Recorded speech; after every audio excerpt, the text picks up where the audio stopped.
We did this last time. I just want to start here so that we remember what we were talking about. Our discussion last time was about what is the evidence that exists that evolution perhaps has happened. And we ended off with comparative anatomy. And I just wanted to make sure, because we were doing this right at the end, I'm pretty sure that on this slide, I wrote the word divergence. And if I didn't, maybe I should have. Divergence is the idea that one common ancestor branched off and resulted in several different species over a long period of time. And homologous structures would represent this scenario.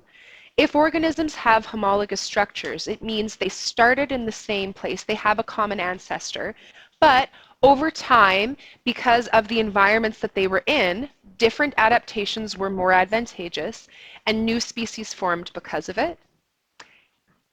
And on the next slide, which we also did last time, where we talked about analogous structures, the word that goes with this slide is convergence. That's the idea that two things that do not have a common ancestor, or a really close common ancestor anyways, have come together. So I'm showing them being far apart, and then because of the same selection pressure, they end up being very similar. So I just like to use those words because they're vocabulary words that get used frequently to describe different types of adaptation. Sometimes organisms have the same ancestor but don't have the same environment, and sometimes it's the other way around. They don't have the same ancestor but they have the same environment. Now, we are here, so this is where we're starting new stuff. You have this picture. This is a picture of representative embryos for a bunch of different species. Embryology, anytime you see ology, it means the study of something. So embryology is the study of embryos. One of the things that scientists came to realize was that if we looked at the embryo of a species, that might give us some clues as to which organisms it was closely or perhaps not closely related to. If the embryo was similar, then their ancestor would probably be fairly recent. So, because we are looking at a picture, it's a little hard to categorize this without being qualitative. I would show pictures as part of a question about embryology, but I would show pictures that had a big enough distinction that you wouldn't be able to mistake that one was similar and another one was not. For example, in this first row, all of these things look pretty gosh darn similar. So that's telling me that a fish, a salamander, a tortoise, a chicken, a pig, a cow, a rabbit, and a human probably have a pretty close common ancestor. Because when I look at that first stage of their embryos, they've got the same basic setup, hey? There's a head that looks like it has an eye on it. There's something underneath that. And then there's the other piece that comes and curls around. So they have very similar looking structures. That is stage one. That's early embryo development. The second line shows stage two. So now the embryo has developed a little bit more. And in stage two, for example, I would highlight these two. They are obviously different than the other ones. The head shape is different. The tail is straight instead of the bottom part curling around to eventually form legs and a tail. There's obvious differences between them. I think that if we looked at them, you would all be able to say, oh yeah, those two stand out. They do not look the same. So I would say that their common ancestor is older. In other words, I said they were all similar in the beginning, but those two must have branched off way before the rest of them and become their own species, because there's this big difference that you see. In the third row, down here, this would be the third stage. So we're talking about, if we compare this to humans, we would refer to first trimester, second trimester, third trimester. And it's not exactly the same setup for all organisms. So we're just talking stage 1, 2, 3, beginning, middle, end, let's say, of embryo development. We've already mentioned that these two were different, so I'm not going to talk about them again. In stage 3, I would pick out these two as looking different. They have beaks, their head is a different shape, the eye is way bigger. If you look at the organization of the limbs, it's different. Their body shape is different because the tortoise has a shell and the chicken has the same sort of shape on the back of it. So there are obvious visible differences here. That tells me that although the tortoise and the chicken probably have a more recent common ancestor with the pig, the cow, the rabbit, and the human than the fish and salamander, they are the two odd men out. Their ancestor must be a bit older than the ancestor for the other four. Now, if I look at the rest of them, I might point out the fact that those three have tails and the human does not. So that's another visible difference that we could see. We could also look at the nose or sort of mouth snout shape as being a distinguishing characteristic. If I was going to ask you a question on a test about, hey, which two organisms have the closest relationship, I would be sure to pick stage 2 or stage 3 embryos because then there's an actual visible difference. Stage 1 embryos don't look different enough, and I wouldn't pick them. But stage 3, I could say, for example, put this organism, this one, and this one on, and ask you, hey, which two of these have the closest common ancestor? And hopefully you would say, well, it's got to be these two. The other two look totally different from each other and from the other two organisms.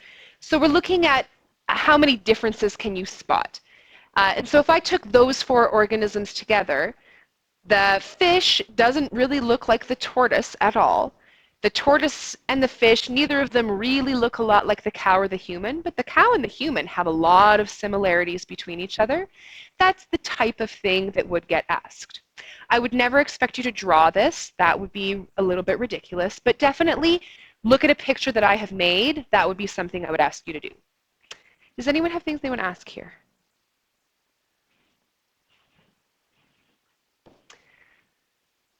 So the next type of evidence we have that evolution has occurred is biochemical evidence.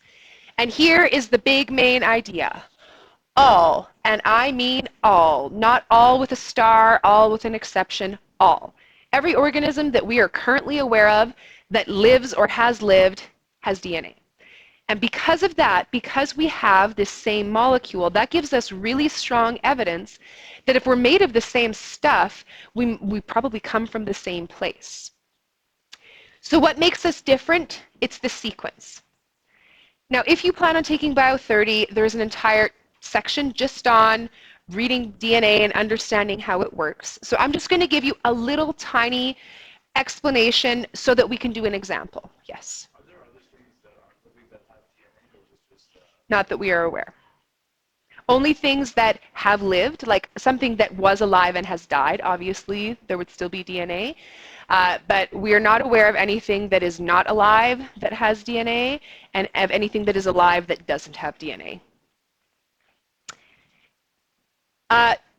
Now, similar organisms have similar DNA.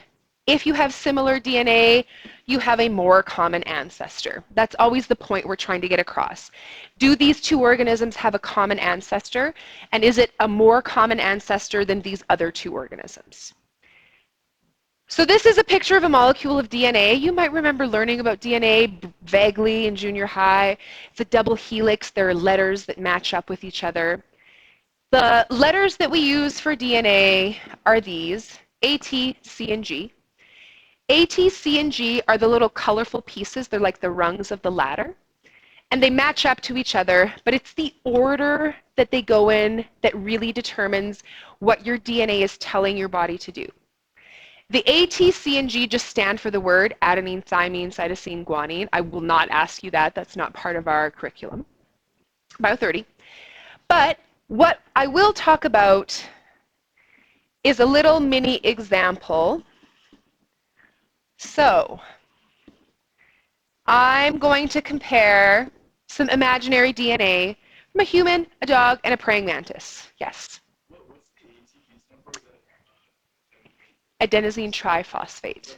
No.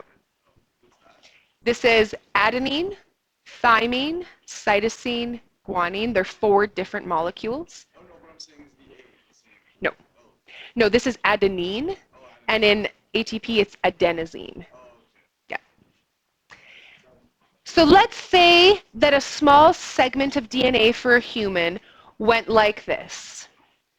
A, T, A, C, G, C.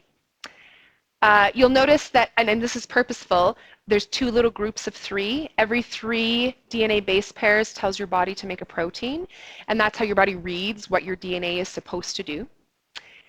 Let's say then for the dog, the sequence went A, C, A, C, G, C. I would look at that and I would say, hey, if I compare the letters, only one is different. That's not very many.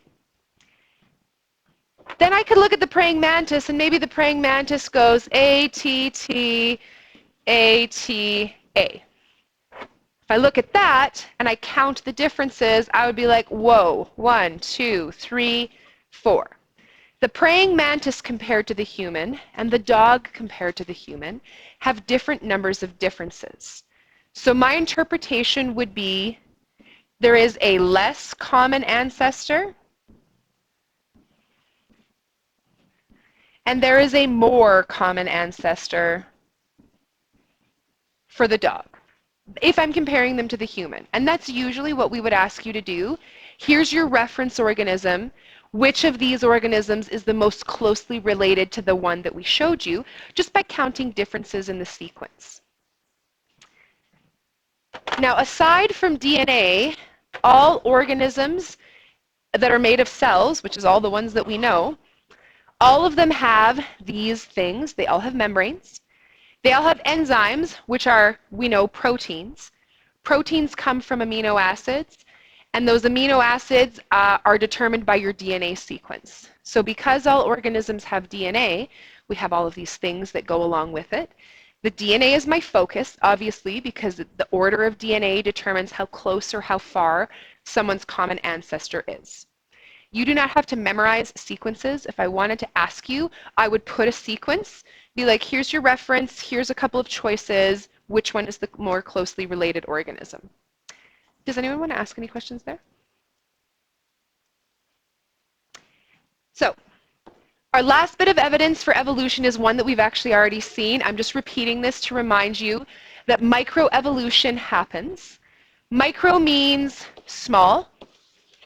And microevolution, even though it doesn't produce a new species, shows us that changes can occur in populations.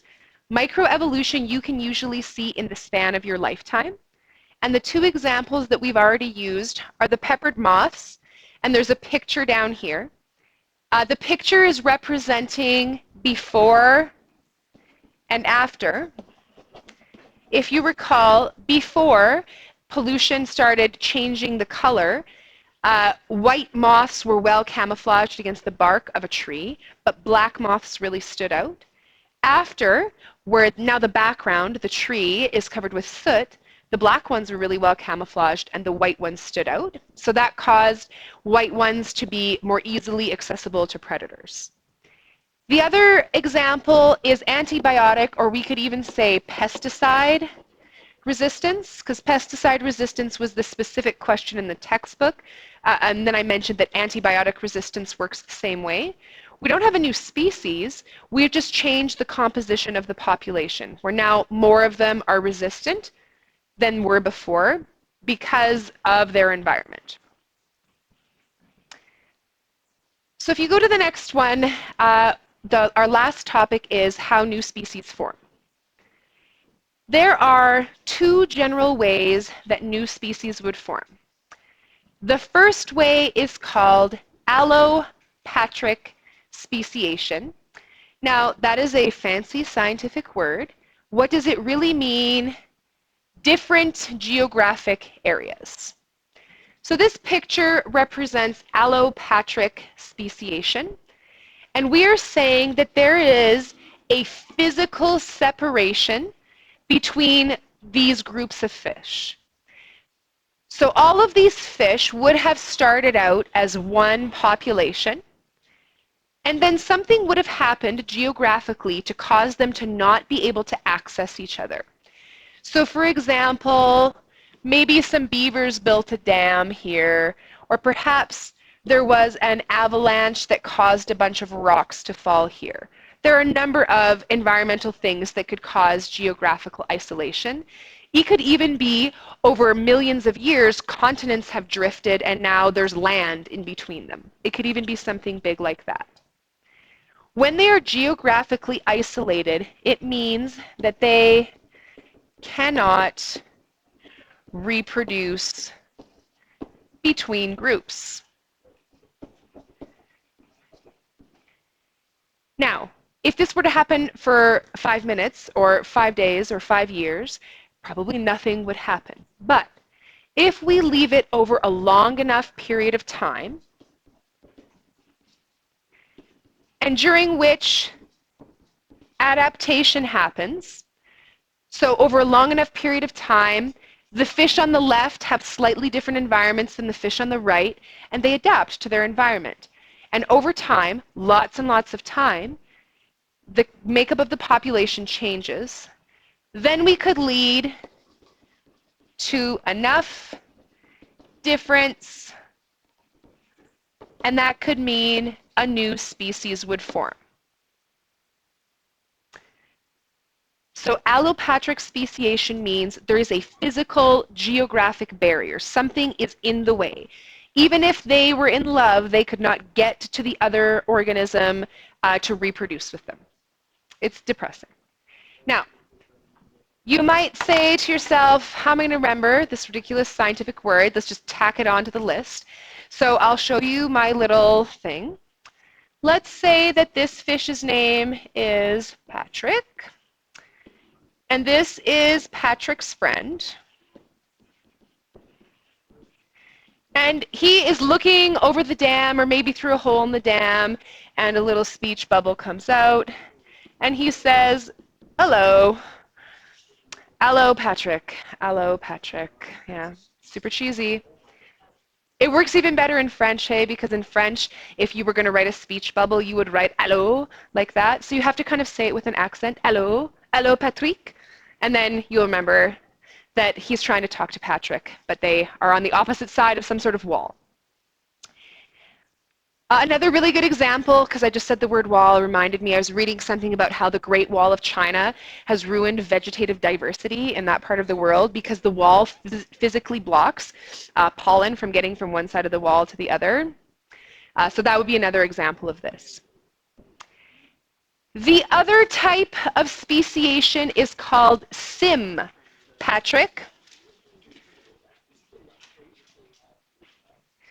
So sympatric speciation, sim means same. So sympatric speciation means they are in the same area. Now, if you are in the same area as another organism, it definitely cannot be some geographic barrier that's making you not be able to reproduce. There's some sort of a mutation that causes changes. And so I'm going to give you 2 examples that would explain this. On this picture down here, it's showing you the difference between allopatric and sympatric. See here in allopatric, there's a very visible difference. There's some physical barrier between the 2 sides of the forest. In sympatric speciation, you have the pine trees and the other tree in the same spot. So it's not geographic things that are causing the difference, it's something else. One of the things that could be a mutation could be about behavior. So sometimes an organism's behavior determines who they reproduce with. So their behavior could determine mate selection. That's a type of selection that will determine perhaps that some characteristics get passed on and others don't.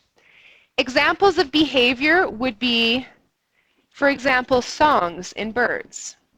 Birds sing songs to attract mates. And perhaps one song gets more mates than others, and so that bird's characteristics get passed on.